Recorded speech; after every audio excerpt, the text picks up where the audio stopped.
السلام عليكم ورحمة الله تعالى وبركاته. أميراتي الغاليات، كيف دايرين؟ لاباس عليكم؟ ناشطين فرحانين؟ يا ربي يلقاكم هاد الفيديو بصحة مزيانة وتكونوا يا ربي فين ما كنتو اش ما كنتو كديروا تكونوا بخير وعلى خير.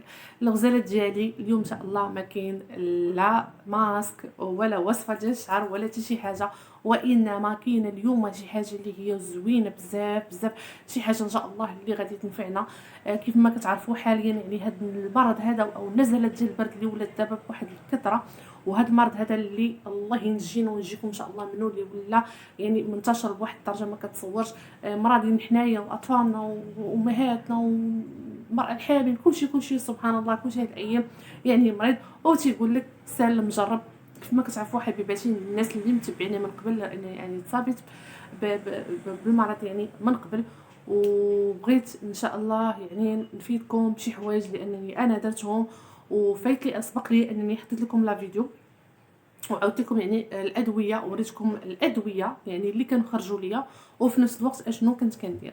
ولكن الغزاله ديالي اليوم ان شاء الله بغيتكم تبعوا معايا هاد لا فيديو وما كرهتكمش انكم فضلا منكم، ماشي على قبل انا نقول لكم حقا لا باش تطلع القناه ولا شي حاجه، وانما تؤجرون باذن الله الى بارطاجيتو هاد لا فيديو هذا فضلا منكم وليس امر، الى بارطاجيتو هاد لا فيديو هذا بالضبط باش تعم ان شاء الله الفائده للجميع، باش كل واحد استفد منه. وبغينا غير رحمه الوالدين، انا ما غنقول لك لا ديري لا لايك، ما نقول لك ديري لا اشتراك لا حتى شي حاجه، انا كنطلب منك فقط تبارطاجي هذا لا فيديو هذا باش الناس يسمعوا اشنو كنقول فيه ويطبقوا ان شاء الله وناخذوا الاجر كاملين باذن الله. حبيباتي كيف ما كتشوفوا حاليا ولا هاد عفوا المرض منتشر بزاف، وميم طو يعني كاين هاد النزلات ديال البرد وقليل اللي كيفصل يعني بيناتهم بالنسبه لهذا المرض هذا. الله يجينا ونجيكم منهم، يعني كيدير الاسهال، كيدير الحمى، كيدير الكحه، كيدير بزاف ديال الحوايج. المهم انا الحمد لله يعني كنت تجاوزت هذه المرحله هذه والحمد لله والشكر لله. بغيت اليوم نشارك معكم واحد الوصفه اللي هي زوينه، اللي هي البنات شوربه. هاد الشوربه البنات ماشي اي شوربه، وانما راها شي حاجه ان شاء الله اللي غادي تنفعكم وغادي تلقاو عليها ان شاء الله الراحه. ودائما كيف ما كنقولوا الوقايه خير من العلاج. الانسان اول حاجه بعدا يوقي راسو عاد باش يمشي يقلب على العلاج بعدا، يعني الوقايه راه كانت احسن، يعني ما نختلطوش مع الناس. وفيما نعرفوا ان واحد الانسان مريض يعني نتصلوا به غير في التليفون، ما نمشيوش اننا يعني نزوروه. وهذا الشيء علاش الغزاله ديالي بغيتكم ديروا لي هاد الشوربه هذه اللي هي الصراحه زوينه بزاف بزاف، وان شاء الله غادي تلقاو عليها واحد المنفعه اللي هي ان شاء الله غادي تنفعكم كيف ما قلت لكم.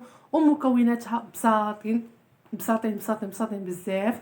وهاد الشربه هذه غنشربوها حنا واطفال ديالنا واي واحد يعني فيه هاد النزلات هذه ديال البرد، سواء كان مصاب بهذا المرض هذا او انه يعني مصاب بنزلات ديال البرد، لان هاد الوصفه هذه او هاد الشربه هذه كتنقي لنا الصدر ديالنا، يعني كتنقي لنا وهي بحال كنقولوا انها مضاد حيوي. بالنسبه لهاد الوصفه البنات فيها غير جوج ديال البصلات ان شاء الله غادي تنفعنا باذن الله، ودائما الحاجه الى نفعتنا باذن الله طبيعيه مع عمرها ما غادي تضرنا. بالنسبه للناس هاد الوصفه هذه غادي نحتاجوا جوج ديال البصلات حمرين، كنركز على البصل يكون حمر ماشي البصله البيضاء، لان البصل الاحمر فيه واحد الفوائد كثيره وعديده، وفي نفس الوقت يعني راه معروف انه يعني مضاد حيوي. البصل البنات انا فاش كنت اصلا مريضه والله العظيم كنت يعني كنت كناكلها لا هي ولا الثوم، لانها فعلا راها واحد المضاد حيوي وراها زوينه بزاف بزاف.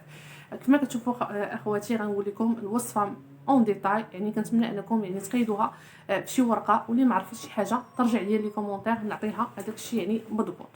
غناخذوا جوج ديال البصلات كيف ما قلت لكم يكونوا حمرين، غادي نقطعوهم سواء كان مربعات او طول اللي بغيتو، المهم كتقطعوا هذاك البصل تقشروه وتقطعوه وكديروه في واحد الطنجره، وهذيك الطنجره يعني يكون فيها واحد الماء تقريبا ايطرو ديال الماء او جوج ايطرو على حسب الناس او اللي مراد وعلى حسب الناس اللي غادي يشربوا.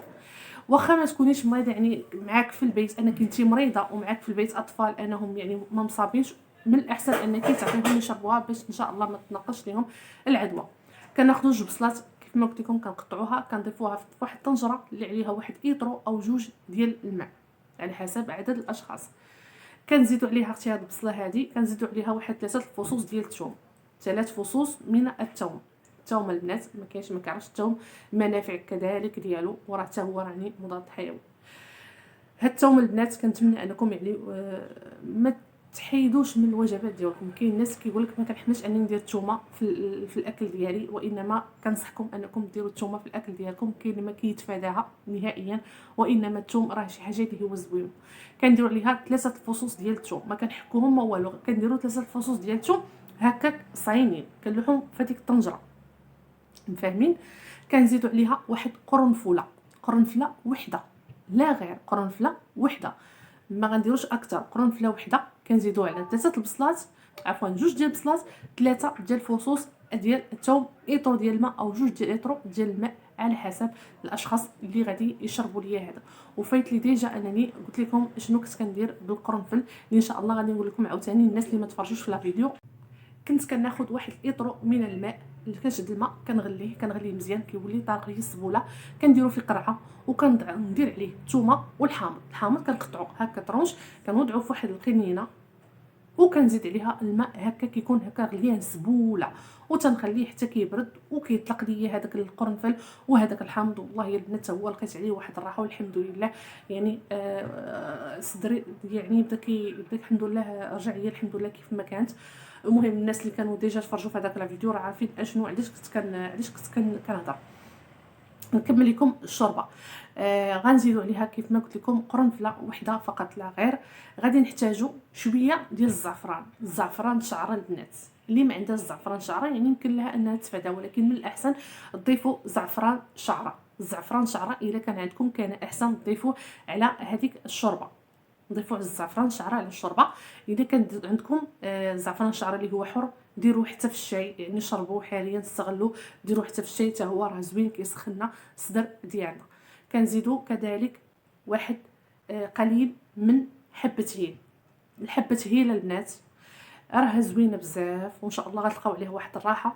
وحبه هيل غزالتي انها كتنفع حتى السيدات اللي عندهم تجاعيد، السيدات اللي كيبدا العمر ديالهم من 45 عام والفوق. راه ان شاء الله غادي نحط لكم واحد الوصفات اللي هما زوينين للتجاعيد، وكذلك يعطينا واحد النضاره للبشره ديالنا. يعني حبه هيل ماشي غتنفعنا غير على حساب يعني الصدر ديالنا او الكحه، وانما كتعطي حتى نضاره للوجه. قلبوا عليها البنات وغادي تشوفوا ان شاء الله الفوائد ديال حبه هيل، كتعطي واحد النضاره زوينه. بالنسبه لحبه هيل البنات ديروا واحد قليل منها يعني ماشي بزاف. وراه كيف ما قلت لكم ان شاء الله غادي نشارك معكم وصفات طبيعيه بالنسبه لحبه هيل بالنسبه للتجاعيد، وكذلك يعطينا حتى نضاره الوجه. يعني اي حاجه غادي نشربوها في هذه الوصفه هذه الا انها كتفيدنا في بزاف ديال الحوايج، فاهمين.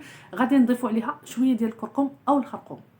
ما نديروش ملون، يعني هذاك الخرقوم اللي هو ملون ما نديروش نهائيا، عاد تعرفوا بانه اصطناعي. كنديروا الخرقوم هكا ديال الدار غير باش كنعطيو واحد اللون لهذيك الشوربه ديالنا، باش حتى وليداتنا يبغوا يشربوها وحتى حنايا. يعني كيف ما كنقولوا دائما العين هي اللي كتاكل. غادي نغليوها الناس هاد الشوربه هذه غادي نغليوها مزيان غتغلى، يعني غير بحال نطيبوا الشوربه ديالنا عاديه. ومن بعد ان شاء الله ملي كطيب غنقلبوا ديك البصيله غنلقاوها انها طابت، كنحذفوا هذيك القرنفله كنحذفوها وكنطحنوا هاد الشوربه هذه.